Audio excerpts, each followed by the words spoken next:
Hello guys, good morning all of you. Welcome to the PNR classes. मैं संतोष कुमार आपके अपने channel PNR classes में आपका स्वागत करता हूं। आज हम हाई स्कूल की एनसीईआरटी का चैप्टर मेंस्ट्रुएशन के बारे में यहाँ डिस्कस करने वाले हैं, जिसे क्षेत्रमिति के नाम से भी जाना जाता है। सबसे पहले हम आपको इसके बारे में बताना चाहेंगे, इसकी इंपॉर्टेंसी के बारे में बताना चाहूँ दो लफ्ज़ों में तो कहना चाहूँगा कि जो मेंस्ट्रुएशन चैप्टर है, चाहे स्टेट के बोर्ड्स एग्जाम हो या फिर कॉम्पिटिटिव एग्जाम्स हो या आपके रियल लाइफ की बात हो, तो ये टॉपिक सभी को लेकर बहुत ही अच्छा टॉपिक है। आप रियल लाइफ में भी इसका बहुत यूजेस देख पाएंगे और एग्जाम्स के पर्पज़ से भी बहुत इंपॉर्टेंट टॉपिक है। तो सबसे पहले हम बात करते हैं कि मेंस्ट्रुएशन क्या है। मेंस्ट्रुएशन क्या है, इसके बारे में इंट्रोडक्शन के बारे में बात करते हैं। तो मेंस्ट्रुएशन क्या ज्यामिति का ही एक हिस्सा है। ज्यामिति जो आपने पढ़ा होगा, जैसे रेखा गणित के नाम से, जिसे इंग्लिश में ज्योमेट्री, इंग्लिश मीडियम वाले ज्योमेट्री के नाम से पढ़ते हैं, और रेखा गणित के नाम से भी आपने इस चैप्टर को पढ़ा होगा। अध्ययन की सरलता के लिए हम क्या करते हैं, जो रेखा गणित है, ज्योमेट्री है, इसे हम 2 यूनिट में बांट लेते हैं। फर्स्ट यूनिट की बात करें तो आप यूनिट फर्स्ट और यूनिट सेकेंड,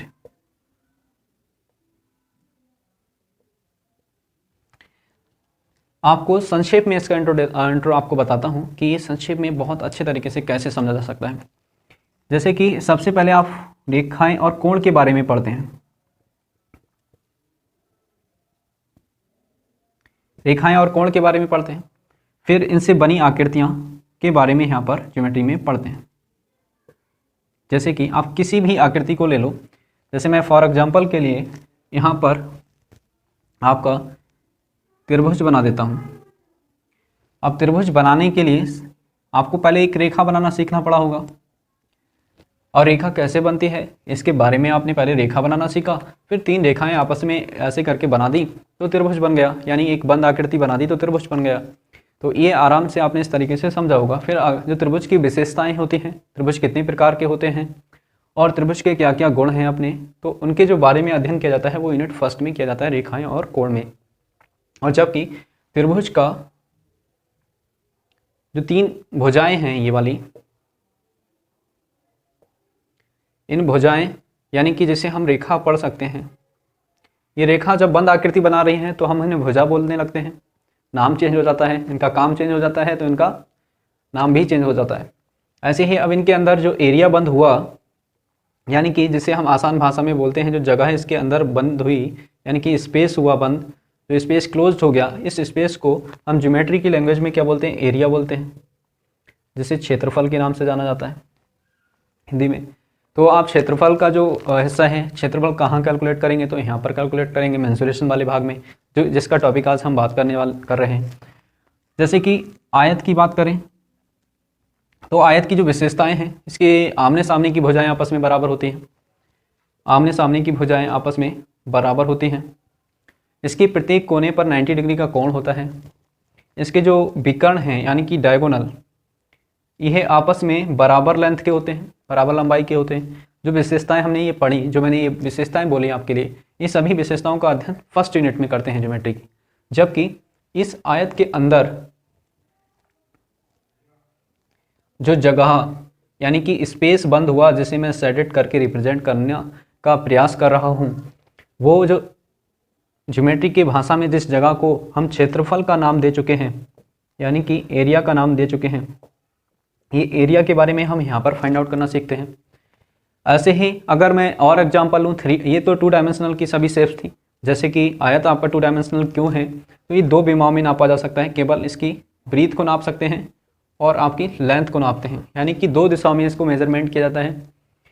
आप ट्रायंगल को नापेंगे तो भी ये, यानी कि सिंपल वे में अगर डेफिनेशन दी जाए तो आप पेपर पे जिस आकृति को आसानी से रिप्रेजेंट कर सकते हैं वो आपकी 2 डायमेंशनल की शेप होती है।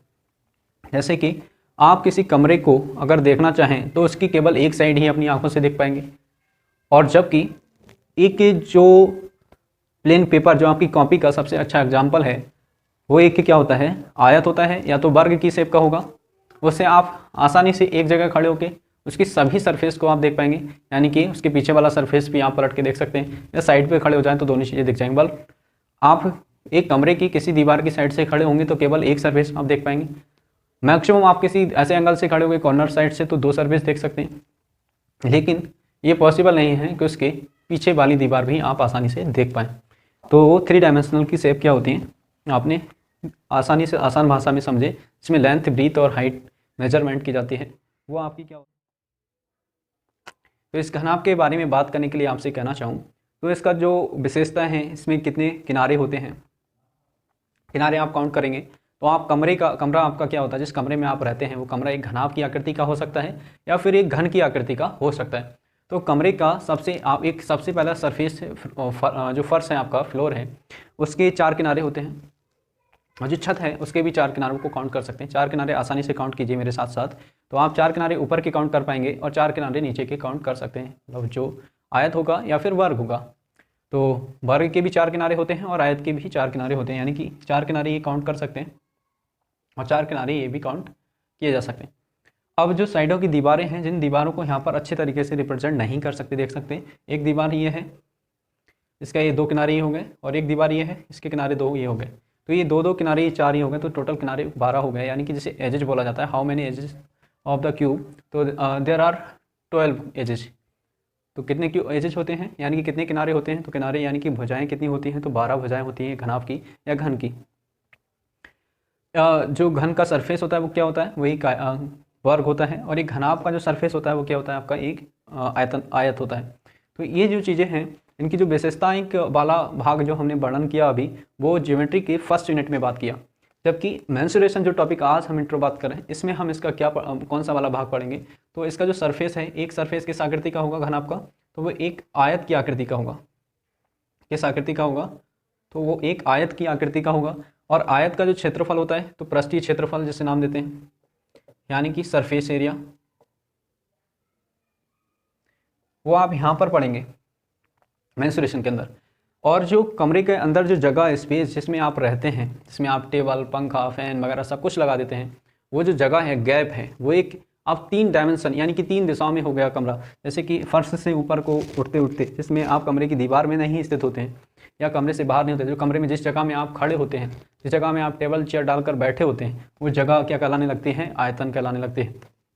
क्या कहलाने लगती है, अब जो जगह होती है, बंद होती है, वो आयतन कहलाने लगती है। जो स्पेस है 3 डायमेंशनल आकृति के बीच में बंद हुआ, वो ही क्या कहलाने लगता है, आयतन कहलाने लगता है।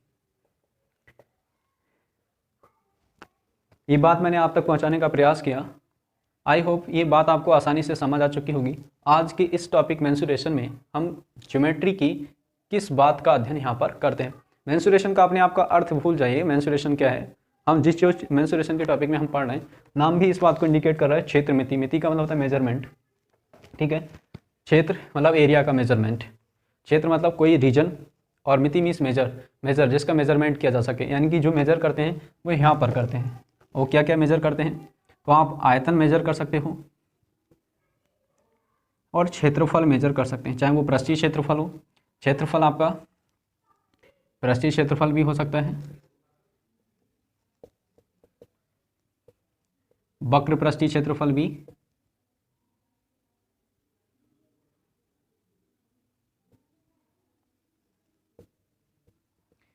उस सब की बात यहाँ पर हम करते हैं। तो ये जो सभी चीज़ें हम पढ़ेंगे, मोस्टली ये 3 क्वेश्चन, वक्रीय पृष्ठ क्षेत्रफल यानी कि कर्व सरफेस एरिया, और पृष्ठीय क्षेत्रफल टोटल सरफेस एरिया और आपका वॉल्यूम यानी कि आयतन, इन सभी चीज़ों की हम यहाँ पर बात करते हैं। तो ये इंट्रो मैंने बहुत ही आसान लफ्ज़ों में और एक्चुअल रियलिटी को यूज करते हुए डायग्राम की सहायता से आपको बताने का प्रयास किया है। आई थिंक सभी को ये जो इंट्रो है, मेंसुरेशन के अंदर हम क्या पढ़ते हैं, आसानी से समझ आया होगा। हमने जो रेखाएं और कोण से मिलकर जो आकृति बनती हैं, जो रेखाओं से की सहायता से जो आकृतियाँ बनती हैं आपकी, वो विमाओं के आधार पर 3 वर्गों में वर्गीकृत हो जाती हैं, यानी कि उन्हें डायमेंशन के बेस पर क्लासिफिकेशन किया जाए तो वो क्लासीफाइड हो जाती हैं 3 तरीके से। एक आपका एक बिमीय आकृतियाँ हो जाएंगी, द्विबिमीय आकृतियाँ और त्रिविमीय आकृति।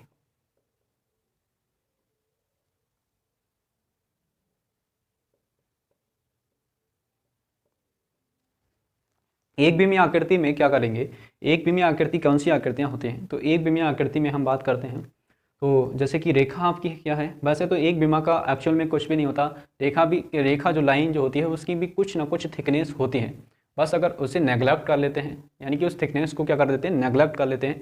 नेगलेक्ट करने का मतलब क्या है कि उसे हम नगण्य मान लेते हैं कि वास्तव में अस्तित्व में उसकी मोटाई नहीं है। लेकिन आप मोटी वाली सरिया लेके आओ, एक पाइप लेके आओ, वो एक लाइन होती है वास्तव में, तो वो सिलेंडर का उसकी थिकनेस हो जाती है, थोड़ा उसकी नेगलेक्ट नहीं करने लायक होता है, तो उसे सिलेंडर की शेप मान लेते हैं, सिलेंडर कहने लगते हैं, सॉलिड सिलेंडर बोल देते हैं। बट एक लाइन बहुत ही बारीक जिसमें कोई थिकनेस नेगलेक्ट करने लायक हो, उसी ही रेखा बोला जाता है, और उसका अध्ययन एक बीमीय में किया जाता है। दूसरा आपका द्विविमीय, जैसे कि आपका आयत हो गया, वर्ग हो, आपका आयत है, ट्रायंगल है, वर्ग है, ये सभी जो आकृतियां हैं, इन सभी की जो अध्ययन किया जाता है वो आपका यहाँ पर करेंगे द्विविमीय में। और आपका ये आयत है, वृत्त है, वृत्त आपका किस वाली आकृति का है, तो वृत्त आपका द्विविमीय आकृति का हिस्सा है। जबकि गोला, अभी जब इनमें डिफरेंस, ये बहुत ही इंपॉर्टेंट टॉपिक है, वृत्त और गोले में क्या अंतर होता है, ये बहुत ही कम बच्चों को पता होता है एक्चुअल में, इसका भी हम यहाँ पर बात करेंगे, लेकिन नेक्स्ट लेक्चर में करेंगे क्योंकि ये लेक्चर बहुत बड़ा हो जाएगा, तो इसलिए हम इसमें जल्दी जल्दी अपनी बात को पुटअप करते हैं, रिप्रेजेंट करते हैं। यहाँ पर त्रिविमीय आकृति में स्फीयर हो गया, यानी कि जैसे गोला बोलते हैं हिंदी में, और घन हो गया, घनाभ, और जैसे हिंदी में, इंग्लिश में क्यूब बोलते हैं घन को, इंग्लिश में इसे क्यूबाइड बोलते हैं। सिलेंडर, जिसे हिंदी में आप बेलन के नाम से पढ़ते हैं। तो ये जो सभी आकृतियां हैं वो यहाँ पर हम पढ़ते हैं त्रिविमीय में, ये स्फीयर, क्यूब, क्यूबाइड, सिलेंडर, एब्सेट्रा, ये ऑल दी शेप्स 3 डायमेंशनल होती हैं। इनमें लेंथ, ब्रीथ के साथ साथ हाइट को भी मेज़र किया जाता है, और जबकि इनमें केवल लेंथ और ब्रीथ को मेज़र किया जाता है। और इसमें हम बात करें तो केवल एक ही दिशा में मेजरमेंट किया जाता है। तो आसानी से हम मैथमेटिक्स की डेफिनेशन में समझें तो ये लेंथ और ब्रीथ मेजर किया जाता है, केवल 2 डायमेंशन में मेजरमेंट किया जाए तो आपकी ये द्विविमीय। 3 दिशाओं में मेजरमेंट किया जाए, यानी कि लंबाई, और आपकी लंबाई चौड़ाई के साथ साथ ऊंचाई भी मेज़र की जाती है, तो आपकी त्रिविमीय आकृति हो जाती है। आई थिंक ये जो टॉपिक जो मैंने यहाँ पर बात समझाने की बात की, तो समझाने का प्रयास किया, वो आपको आसानी से समझ आ चुका होगा। हम अपने नेक्स्ट लेक्चर में हम एक एक स्टेप्स फार्मूला कॉन्सेप्ट को डिस्क्राइब करेंगे। आफ्टर देन हम अपने टॉपिक्स के क्वेश्चन, बर्ड्स प्रॉब्लम स्टार्ट करेंगे। Thank you all of you.